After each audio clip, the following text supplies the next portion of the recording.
Halo, Assalamualaikum warahmatullahi wabarakatuh. Bertemu kembali dengan mata pelajaran IPS kelas semester 2. Semoga selalu sehat dan selamat menyimak.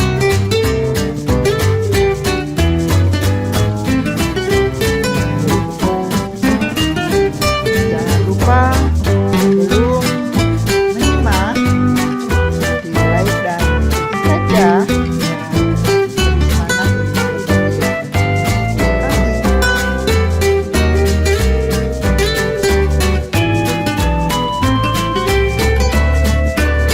Terima kasih. Oke, materi yang akan dipelajari yaitu tentang kegiatan ekonomi.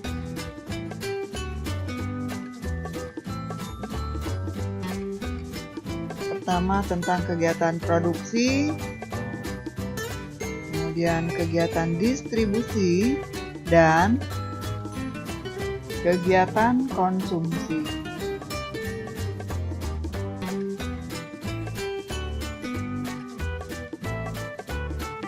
Selanjutnya, coba perhatikan gambar di atas. Gambar di atas menunjukkan kegiatan ekonomi yang dilakukan oleh manusia.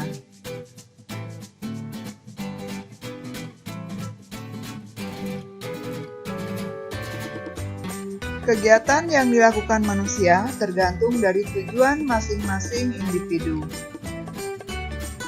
Kegiatan tersebut akan terus dilakukan oleh karena kebutuhan manusia semakin bertambah dengan dihadapkan pada alat pemuas kebutuhan yang terbatas. Kegiatan manusia dalam memenuhi kebutuhannya disebut kegiatan ekonomi. Kegiatan ekonomi dalam sehari-hari terdiri atas produksi, distribusi, dan konsumsi.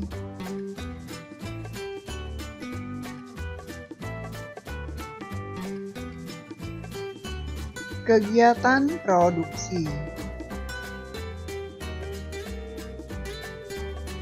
Setiap pagi kita bisa melihat aktivitas yang dilakukan oleh orang-orang yang ada di sekitar kita. Ibu menyiapkan sarapan, membuat nasi goreng, membuat roti bakar, dan sebagainya.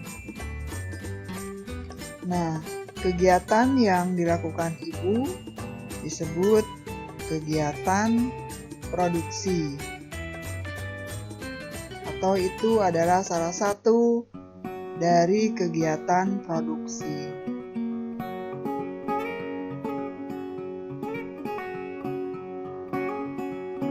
Produksi adalah kegiatan menghasilkan suatu barang.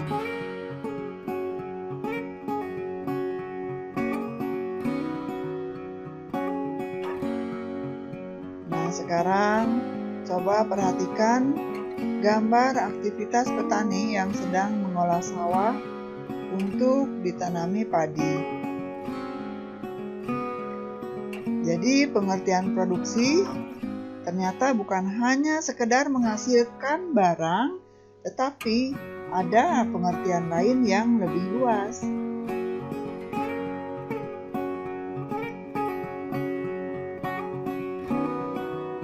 Contoh pengertian produksi yang lain, pabrik tekstil setiap hari mampu menghasilkan kain. Produk yang dihasilkan pabrik tekstil itu sudah dapat digunakan untuk memenuhi kebutuhan. Bagi industri garmen, mengolah kain dibuat menjadi baju.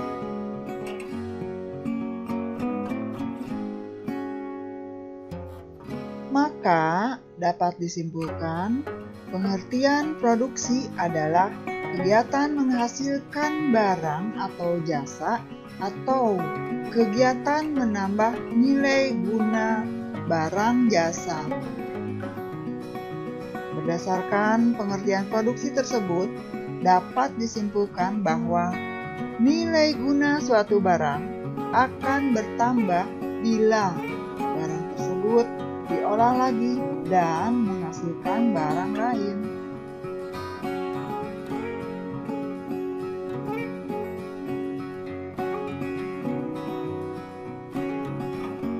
Setiap barang memiliki nilai guna atau utilitas yang berbeda. Nah, perbedaan itu dapat dilihat dari nilai guna tempat. Suatu barang akan lebih tinggi karena perbedaan tempat. Misalnya, pasir akan bertambah nilai gunanya kalau dibawa ke toko bangunan. Kemudian, nilai guna bentuk. Nilai guna bentuk yaitu suatu barang akan memiliki nilai guna apabila telah mengalami perubahan bentuk. Contoh, perubahan tersebut antara lain, kacang kedelai akan memiliki nilai guna lebih tinggi apabila dirubah atau diolah menjadi tahu atau tempe.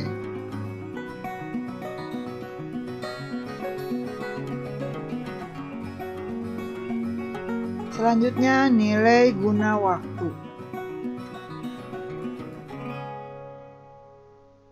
Nilai guna waktu suatu barang akan bertambah kalau barang tersebut digunakan pada saat yang tepat. Misalnya, jaket digunakan pada saat kita kedinginan, payung kita gunakan pada saat hujan atau panas. Nah, nilai guna barang tersebut akan bertambah kalau kita menggunakan pada saat kita membutuhkan.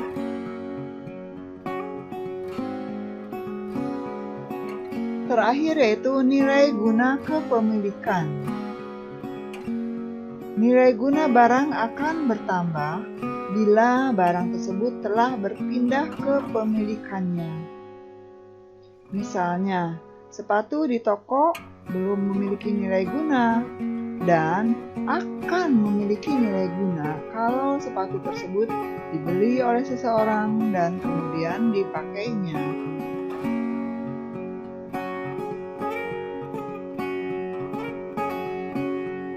Untuk melakukan suatu produksi, seorang produsen harus ingat tentang 3 hal.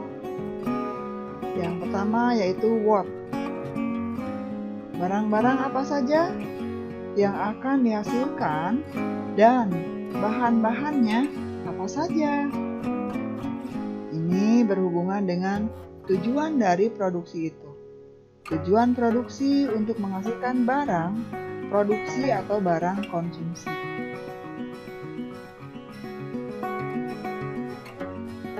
Yang kedua, how.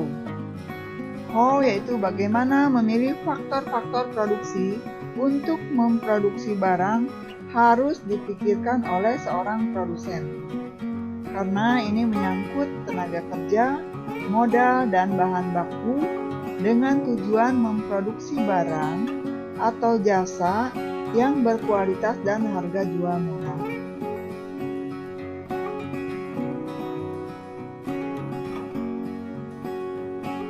Yang ketiga yaitu whom. Kepada siapa barang produksi tersebut didistribusikan? Permasalahan yang ditimbulkan bukan sekedar bisa menghasilkan barang, tetapi barang dihasilkan harus diterima oleh masyarakat. Untuk itu, seorang pengusaha perlu mengadakan promosi agar hasil produksi dikenal dan disukai oleh masyarakat.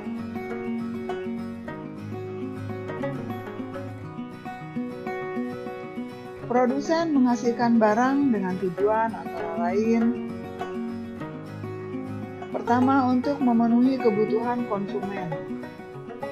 Yang kedua, untuk memperoleh keuntungan.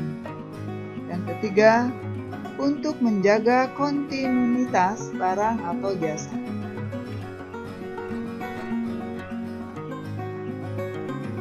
Pada zaman dulu, nenek moyang kita dalam memenuhi kebutuhannya dengan berburu dan meramu atau disebut juga food gathering.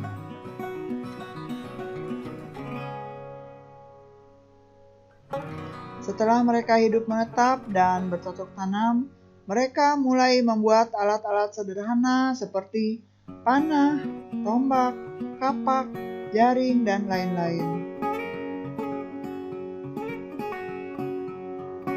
Pada saat ini, untuk menghasilkan barang tidak cukup hanya alam, tenaga kerja sama modal saja, tetapi perlu juga keahlian agar produksi bisa efektif dan efisien.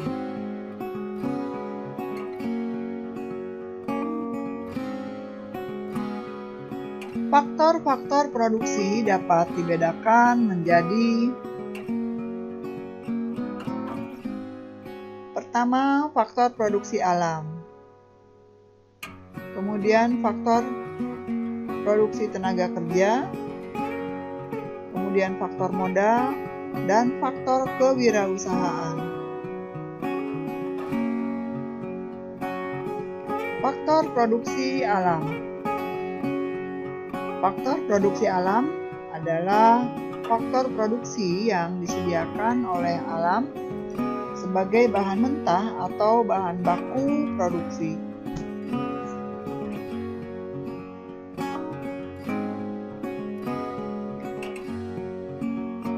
Faktor produksi alam meliputi tanah sebagai sumber daya alam dan manusia dapat menggunakan atau digunakan untuk lahan pertanian, pabrik, perkebunan, peternakan, dan lain-lain.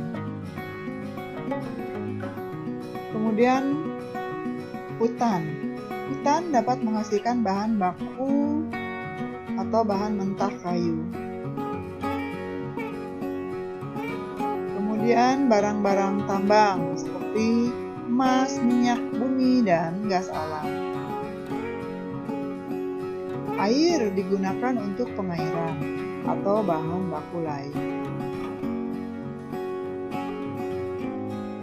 Faktor produksi tenaga kerja.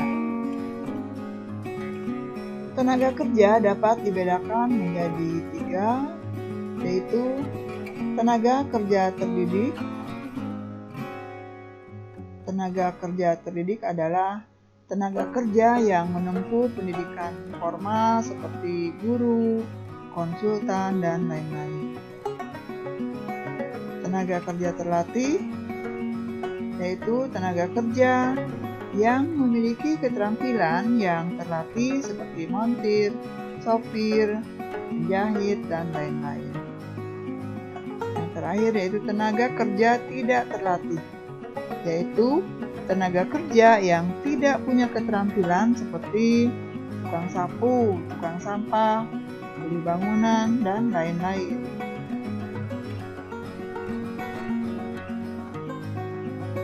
Selanjutnya, faktor produksi modal.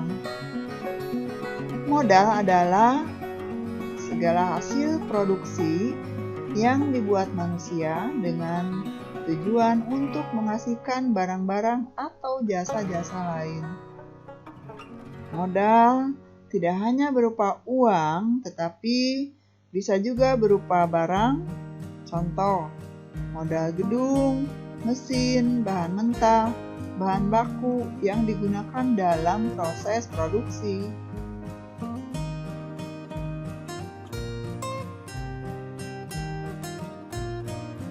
Faktor kewirausahaan.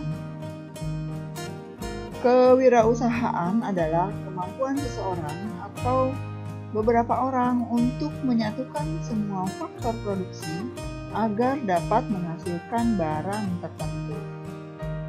Kewirausahaan sangat besar perannya dan sebagai penentu dalam pelaksanaan serta hasil yang ingin dicapainya. Oke, terima kasih kalian sudah menyimak materi pembelajaran kelas 7. Semoga kalian sehat selalu. Sekali lagi terima kasih. Assalamualaikum warahmatullahi wabarakatuh.